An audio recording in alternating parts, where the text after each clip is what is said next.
আমরা মুসলমানরা সারা দুনিয়ায় বিভক্ত, বিভাজিত, একে অপরের সাথে যুদ্ধে লিপ্ত।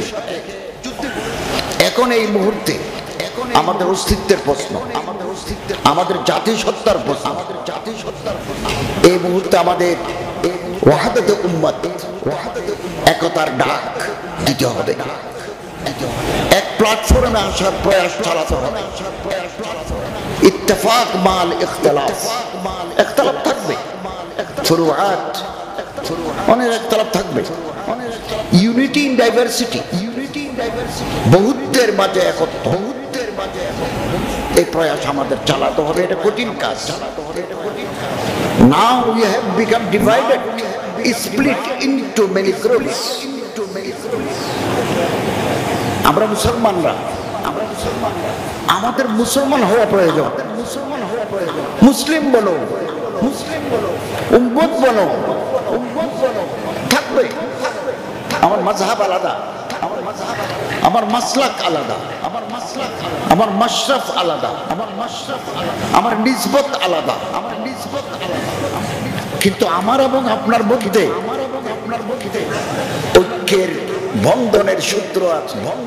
আপনি, আমার আল্লাহ, আপনার আল্লাহ এক, আমার রসুল, আপনার রসুল এক। আপনি সাহাবায়ে কেরামদের মহব্বত করেন, আমরা সাহাবায়ে কেরামদের মহব্বত করি।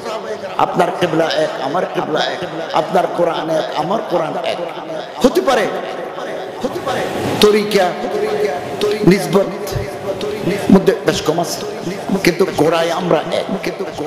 এই সূত্র ধরে নিজের মাসলাকের ঊর্ধ্বে উঠে আমরা কালেমায়ে তাইয়্যিবার রজ্জুকে ধারণ করতে পারি। এখন আমরা কুল্লু হিজবিন বিমা লাদাইহিম ফারিহুন, নিজেরা নিজেদের নিয়ে খুশি, বৃত্তবন্দী, বৃত্তের বাইরে যেতে চাই না।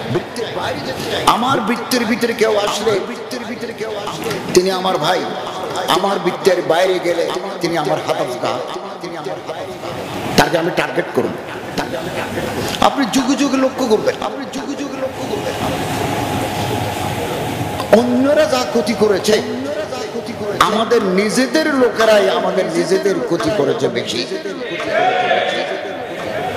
ইমাম আযম আবু হানিফা রাহিমাহুল্লাহ, ওনার জামানা থেকে আজ পর্যন্ত মনের বারবার আঘাত আনে।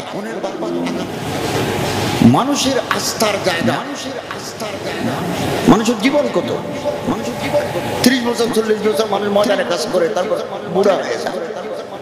তার যে খেদমাত, মানুষের যে আস্থা তৈরি হয়, কিছু মানুষ আছে ওই আস্থার জায়গায় ফাটল বানায়, আমাদেরকে ভাগ করে রাখে যাতে আমরা এক হতে না পারি। আমাদের ভাবতে হবে, ফিকির করতে হবে, এবং ঐক্যের প্ল্যাটফর্ম আমাদের তৈরি করতে হবে।